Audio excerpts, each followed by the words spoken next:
everyone, in today's video we'll be discussing about altitude of the triangle. So altitude of a triangle is also a part of a triangle. So let us see कि altitude triangle के अंदर क्या होता है.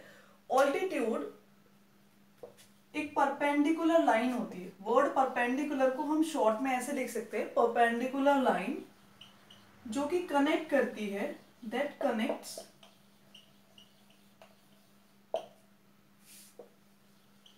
the vertex with the opposite side. ये भी क्या करती है, वर्टेक्स को ऑपोजिट साइड से कनेक्ट करती है. लेकिन इसकी खास बात क्या है, इसकी खास बात है कि ये क्या है, एक परपेंडिकुलर लाइन है. मींस ये जो लाइन है ये दूसरी लाइन के साथ 90 डिग्री का एंगल बनाती हो. सपोज मेरे पास एक ट्राइंगल है और इसका नेम हम रख देते हैं ABC. मैंने क्या किया, अब मैं इस वर्टेक्स को, ये जो वर्टेक्स है इसको ऑपोजिट साइड से कनेक्ट करूंगी.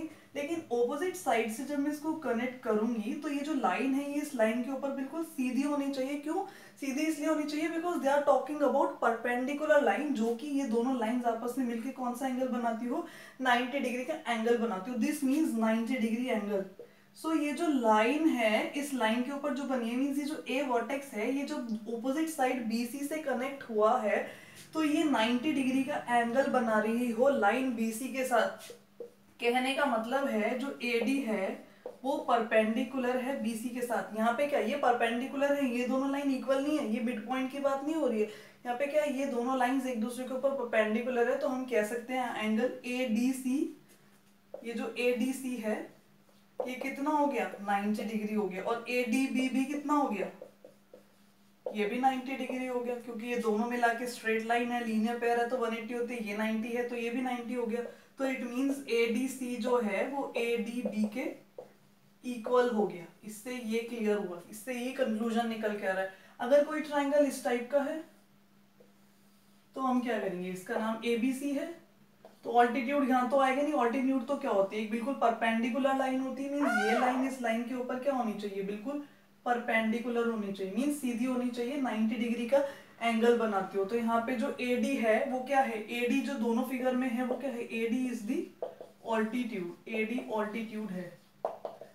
ये जो ऑल्टीट्यूड्स है दोनों फिगर में, ये दोनों ऑल्टीट्यूड्स ट्राइंगल के अंदर लाई कर रहे हैं. ऐसा कोई जरूरी नहीं है कि जो ऑल्टीट्यूड है वो भी ट्राइंगल के अंदर, हमेशा ट्राइंगल के अंदर लाई करें. अगर मैं इस टाइप का ट्राइंगल बनाऊं,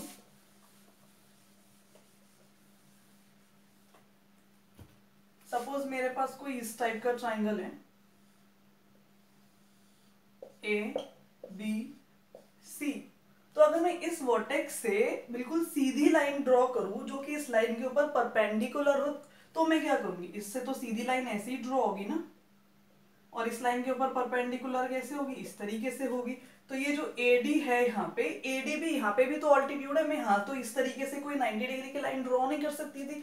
तो ये जो ऑब्ट्यूज एंगल ट्राइंगल है इसमें जो हमारा ऑल्टीट्यूड है ये कहाँ बन रहा है, बाहर की तरफ बन रहा है. तो ऐसा कोई जरूरी नहीं है कि जो ऑल्टीट्यूड है वो हमेशा ट्राइंगल के अंदर लाई करे. ऑल्टीट्यूड जो है वो ट्राइंगल के बाहर, आउटसाइड द ट्राइंगल भी लाई कर सकता है. अब जिस तरीके से ट्राइंगल के 3 मीडियम्स होते थे उसी तरीके से ट्राइंगल के 3 ऑल्टीट्यूड भी होते हैं. क्योंकि 3 वर्टेक्स होते हैं तो 3 वर्टेक्स से हम लोग क्या ड्रॉ कर सकते हैं, 3 ऑल्टीट्यूड भी ड्रॉ कर सकते हैं. अब देखते हैं वो कैसे ड्रॉ होंगे.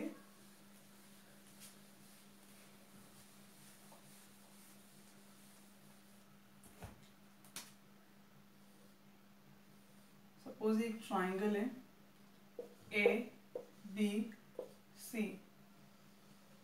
ये D हो गया, ये 90 डिग्री का एंगल बना रहा है. एक वर्टेक्स ये हो गया E, और एक वर्टेक्स ये हो गया F, यहाँ पे भी 90 डिग्री का एंगल है.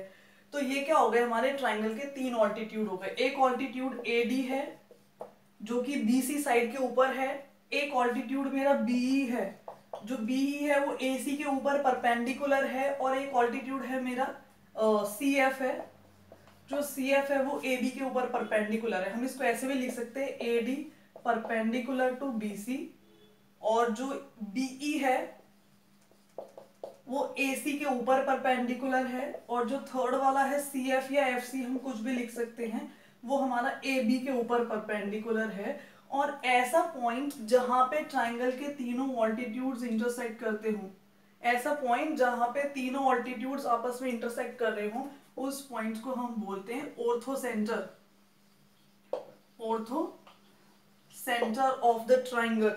अगर कोई बोले कि ट्राइंगल का ऑर्थो सेंटर, तो उससे हम क्या समझ पाएंगे, उससे हम समझ पाएंगे कि ये एक ऐसा पॉइंट है, इट मींस जहां पे ट्राइंगल के तीनों ऑल्टीट्यूड्स आपस में इंटरसेक्ट कर रहे हैं। जब बात आती है ऑर्थो सेंटर की, तो ऑर्थो सेंटर भी तो तीन टाइप के ट्राइंगल्स में हो सकते हैं। अब ट्राइंगल एक्यूट भी हो सकता है, ट्राइंगल ऑब्ट्यूज भी हो सकता है, ट्राइंगल राइट एंगल भी हो सकता है। तो जब एक्यूट एंगल ट्राइंगल होगा, एक्यूट ट्राइंगल होगा, तो जो ऑर्थो सेंटर है वो इनसाइड लाई करेगा, मींस वो ट्राइंगल के अंदर लाई करेगा। जब ऑब्ट्यूज वाला ट्राइंगल होगा, ऑब्ट्यूज एंगल ट्राइंगल होगा, तो वो हमेशा ऑर्थो सेंटर जो है ट्राइंगल के बाहर लाई करेगा। और जब राइट एंगल ट्राइंगल होगा, तो जो ऑर्थो सेंटर है वो हमेशा वर्टेक्स के साथ कॉन्साइड करेगा, कॉन्साइड विद द वर्टेक्स, वर्टेक्स के साथ कॉन्साइड करेगा। ये चीजें हमने यहाँ पे शॉर्ट में डिस्कस करी है, अगर जरूरत पड़ेगी तो हम इसको डिटेल में अलग वीडियो में डिस्कस कर लेंगे। तो जो हमारा ऑल्टीट्यूड ऑफ अ ट्राइंगल है, वो जरूरी ही नहीं है कि ट्राइंगल के बाहर लाई करे, वो ट्राइंगल के इनसाइड भी लाई कर सकता है, वो बाहर भी लाई कर सकता है, और वो वर्टेक्स के ऊपर भी लाई कर सकता है। जैसे मैंने पूरी डिटेल यहाँ पे बता दी है। जो ऑल्टीट्यूड है वो हमेशा क्या होती है, परपेंडिकुलर लाइन, उसकी मैंडेटरी कंडीशन है कि वो लाइन परपेंडिकुलर होनी चाहिए, मीन्स 90 डिग्री का एंगल जरूर बनाती हो, तभी क्या होगा, वो ऑल्टीट्यूड कंसीडर किया जाएगा। So this was all about the altitude of the triangle. So thank you all.